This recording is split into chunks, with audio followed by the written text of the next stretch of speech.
जैसे ही ट्रेन रवाना होने को हुई, एक औरत और उसका पति एक ट्रंक लिए डिब्बे में घुस पड़े। दरवाजे के पास ही औरत तो बैठ गई पर आदमी चिंतातुर खड़ा था।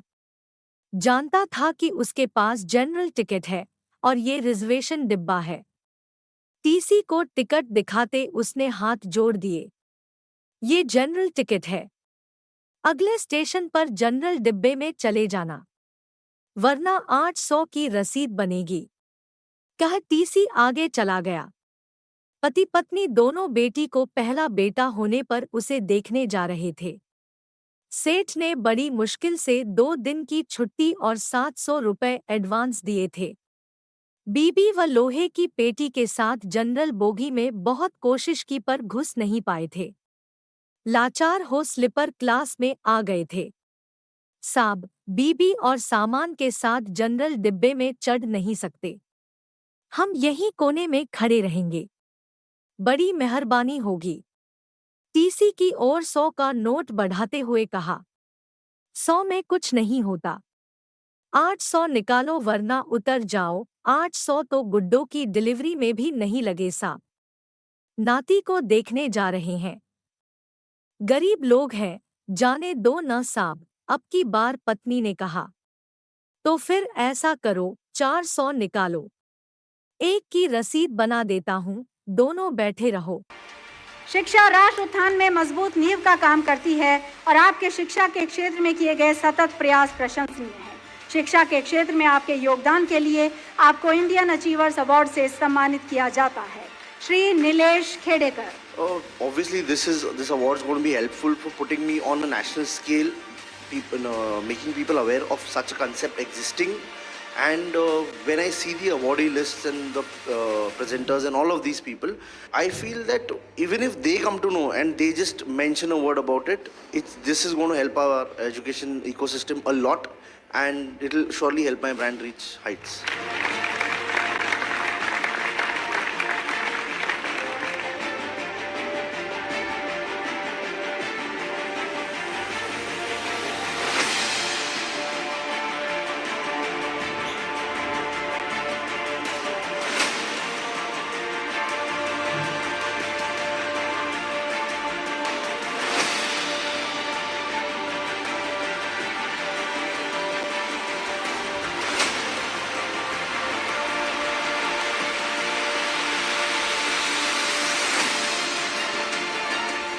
अक्सर ये कहा गया है कि there are some people who convert problems into opportunities. तो आज आप सब लोग जो है वो प्रॉब्लम्स को अपॉर्चुनिटी में कन्वर्ट करने वाले हैं, और इसलिए आपके जीवन में जो अचीवमेंट हुई है इसी के लिए आपका सत्कार किया जा रहा है।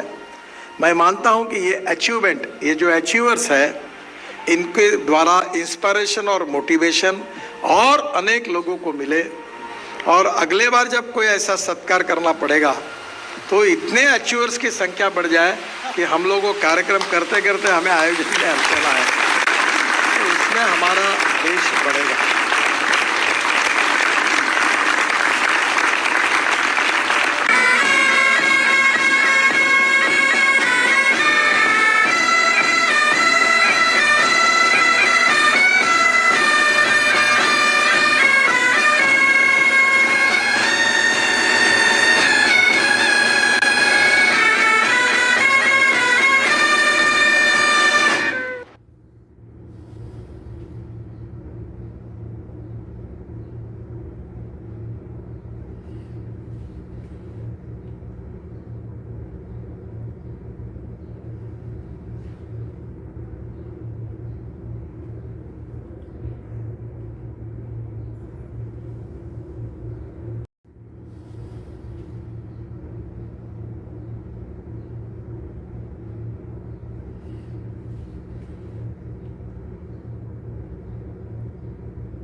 ये लो साब, रसीद रहने दो। ₹200 बढ़ाते हुए आदमी बोला। नहीं नहीं, रसीद 2 बनानी ही पड़ेगी। ऊपर से आर्डर है, रसीद तो बनेगी ही। चलो जल्दी 400 निकालो, वरना स्टेशन आ रहा है, उतरकर जनरल बोगी में चले जाओ। इस बार कुछ डांटते हुए टीसी बोला। आदमी ने ₹400 ऐसे दिए मानो अपना कलेजा निकाल कर दे रहा हो।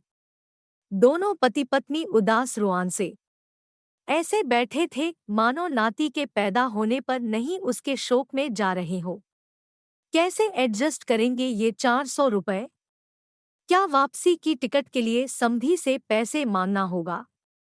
नहीं नहीं, आखिर में पति बोला 100-150 तो मैं ज्यादा लाया ही था। गुड्डो के घर पैदल ही चलेंगे, शाम को खाना नहीं खाएंगे। 200 तो एडजस्ट हो गए। और हाँ, आते वक्त पैसेंजर से आएंगे, ₹100 बचेंगे। एक दिन जरूर ज्यादा लगेगा। सेठ भी चिल्लाएगा, मगर मुन्ने के लिए सब सह लूंगा। मगर फिर भी ये तो 300 ही हुए। ऐसा करते हैं, नाना नानी की तरफ से जो हम 100 देने वाले थे न, अब दोनों मिलकर 100 देंगे। हम अलग थोड़े ही हैं। हो गए न 400 एडजस्ट। पत्नी के कहा, मगर मुन्ने के कम करना। और पति की आंख छलक पड़ी। मन क्यों भारी करते हो जी? गुड्डो जब मुन्ना को लेकर घर आएंगी तब 200 ज्यादा दे देंगे। कहते हुए उसकी आंख भी छलक उठी।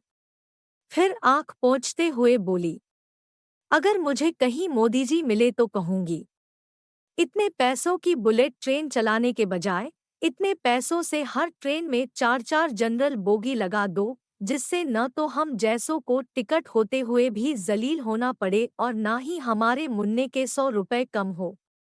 उसकी आंख फिर छलक पड़ी। अरे पगली, हम गरीब आदमी हैं, हमें वोट देने का तो अधिकार है, पर सलाह देने का नहीं। रो मत। मध्यम वर्गीय लोगों की कहानी को कहता ये घटना अपने आप में 100% सत्य है कि आज महंगाई के समय मध्यम वर्गीय परिवार को कहीं आने जाने के लिए प्लानिंग करने के और ट्रेन की यात्रा करने में पसीना छूटने लगता है, क्योंकि सुविधा और स्वच्छता के नाम पर बहुत ज्यादा शुल्क लिया जाने लगा है। कहने को तो यह शुल्क सुविधा के नाम पर बहुत कम है, पर मजबूरी में लोग किस कदर परेशान होते हैं, यह महसूस करने लायक है। भारत की जनसंख्या का बढ़ता बोझ, चाहे कितने भी साधन बढ़ते जाएं, रोज पर किल्लत हमेशा बनी ही रहेगी, क्योंकि मुहूर्त अवसर और लोगों का यहाँ वहाँ आने जाने का कार्यक्रम तो एक दिन ही तय होता है, जिसमें हजारों लाखों लोग एक साथ टूट पड़ते हैं। ऐसे समय लोगों का यात्रा मजबूरी में करना इतना जरूरी हो जाता है कि सामदाम दंडभेद करते हुए भी लोग सफरनामा में सफर करते हैं। खासकर गरीब मजबूर लोगों के नाम यह अनुभव व्हाट्सएप में वायरल होते हुए किसी महानुभाव के द्वारा बनाई गई कृति है, जिसको सुनने के देखने के बाद हमारा द्रवित होना निश्चित है। सरकार आखिर करे तो क्या करे? हम अपनी बढ़ती हुई जनसंख्या को काबू में करने की कोशिश भी करे तो कैसे करे? कोई एक खास समुदाय इस कदर पैदा रहा है, कोई दूसरा इस कदर सोच रहा है, ऐसे में कैसे सफलता मिले? जहां एक और कोई कचरा फैला रहा है और दूसरी ओर उसे कोई समेटने में लगा है। हम सबको मिलकर के इस समस्या का समाधान निकालना होगा, क्योंकि कोई भी मंजर स्थायी नहीं होती, सबका व्यवहार मुसाफिरनामा की तरह है। आज समस्या है तो कल नहीं रहेगा, पर यह काली रात कब तक चलती रहेगी, इसे देखना और कल्पना करना बहुत कठिन लगता है। हमारा एपिसोड आपको कैसा लगा, इस पर जरूर अपना विचार कमेंट्स दीजिएगा।